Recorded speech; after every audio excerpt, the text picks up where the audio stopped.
Hi കൂട്ടുകാരെ, എൻ്റെ പേര് ശ്രീദേവി. എനിക്ക് 42 വയസ്സുണ്ട്. എൻ്റെ മരുമകൻ്റെയും എൻ്റെയും കഥയാണ് നിങ്ങളിന്ന് കേൾക്കാൻ പോകുന്നത്. എൻ്റെ വീട്ടിൽ ഞാനും മകളും മാത്രമേയുള്ളൂ. എൻ്റെ ഹസ്ബൻഡ് ഞങ്ങളെ വിട്ട് പോയിട്ട് 6 വർഷമായി. മകളുടെ പേര് കാവ്യ. അവൾക്ക് 20 വയസ്സായി. പഠിത്തമെല്ലാം കഴിഞ്ഞു ജോലിക്ക് ശ്രമിക്കുന്നുണ്ട്. എൻ്റെ ഹസ്ബൻഡ് ഞങ്ങളെ വിട്ട് പോയതിനു ശേഷം എൻ്റെ ആങ്ങളയുടെ മകനാണ് വീട്ടിലെ കാര്യങ്ങൾക്കെല്ലാം ഞങ്ങളെ സഹായിക്കുന്നത്. അവൻ്റെ പേര് വിഷ്ണു. 25 വയസ്സുണ്ട്. ഇവിടെ അടുത്തുള്ള പ്രൈവറ്റ് ബാങ്കിൽ ജോലിയുണ്ട്. എൻ്റെ ആങ്ങളയുടെ മകനായതുകൊണ്ട് പറയിക്കല്ല, നല്ല സ്വഭാവവും നല്ല പെരുമാറ്റവും എല്ലാമാണ്. ഞങ്ങൾ കുടുംബക്കാർക്കൊക്കെ വിഷ്ണുവിൻ്റെയും എൻ്റെ മകളുടെയും കല്യാണം നടത്തണം എന്ന് ചെറുപ്പം തൊട്ടേ ആഗ്രഹം ഉള്ളതാണ്. അത് ഇവർക്കും അറിയാം. അതുകൊണ്ട് തന്നെ ചെറുപ്പം തൊട്ടേ രണ്ടുപേരും നല്ല ഇഷ്ടത്തിലാണ്. ഒരാളുടെ വരുമാനം കൊണ്ട് മാത്രം ഈ കാലത്ത് എങ്ങനെ ജീവിക്കാനാണ്? അതുകൊണ്ട് എനിക്കും കൂടെ ജോലി കിട്ടിയിട്ട് കല്യാണം മതിയെന്നാണ് എൻ്റെ മോള് പറയുന്നത്.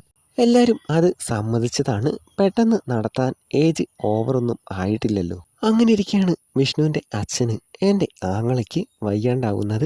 കുറച്ച് പ്രശ്നമാണെന്നാണ് ഡോക്ടർ പറഞ്ഞത്. ഇനി അധിക നാൾ ഉണ്ടാവില്ല. മകൻ്റെ കല്യാണം കാണണം, അതാണ് അച്ഛൻ്റെ ആഗ്രഹം. പിന്നെ എല്ലാം പെട്ടെന്നായിരുന്നു. 2 ആഴ്ച കൊണ്ട് കല്യാണമെല്ലാം നടന്നു.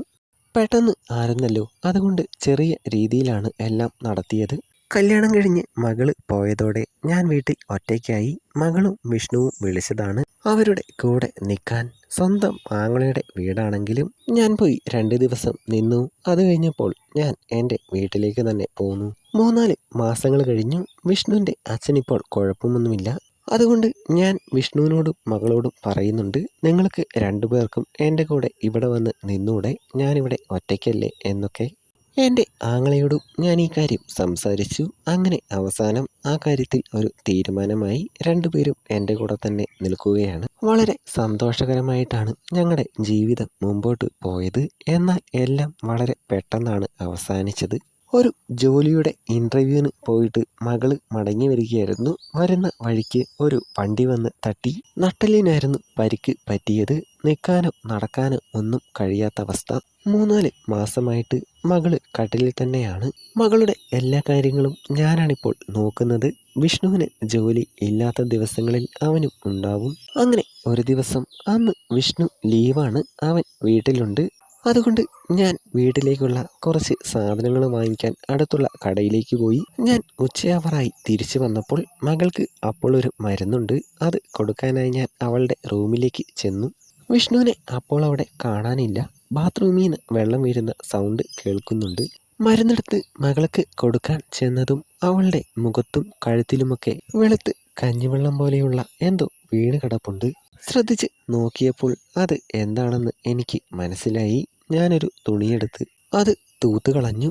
എന്നിട്ട് മകൾക്ക് മരുന്ന് കൊടുത്തു. അപ്പോഴേക്കും വിഷ്ണുവും അങ്ങോട്ട് വന്നു. ഒന്നും ഇല്ലാതെ കോലും പിടിച്ചുകൊണ്ടാണ് അവൻ വന്നത്.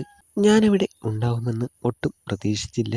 ഞാൻ അവൻ്റെ അടുത്ത് ചെന്ന്, എനിക്ക് കുറച്ച് സംസാരിക്കാനുണ്ട്, കുറച്ച് കഴിയുമ്പോൾ അപ്പുറത്തേക്ക് വരണം എന്ന് പറഞ്ഞ് എൻ്റെ റൂമിലേക്ക് പോയി.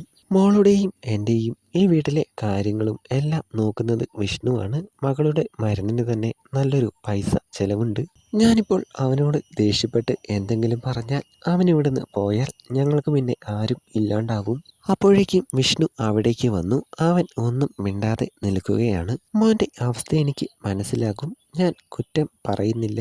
മോൾക്ക് വയ്യല്ലോ, അപ്പോൾ അവളെ കൂടുതൽ കഷ്ടപ്പെടുത്താനും പറ്റില്ല. മോന് വേണ്ടതെല്ലാം ചെയ്തു തരാൻ ഇനി എനിക്ക് പറ്റും. ഞാൻ കൈനീട്ടി കവറിൻ്റെ ഉള്ളിൽ നിന്ന് പഴം എടുത്ത് പുറത്തിട്ടു. തൊലി പൊളിച്ച് അത് കഴിച്ചു. ചീറ്റിയത് മുഴുവൻ കുടിച്ചു.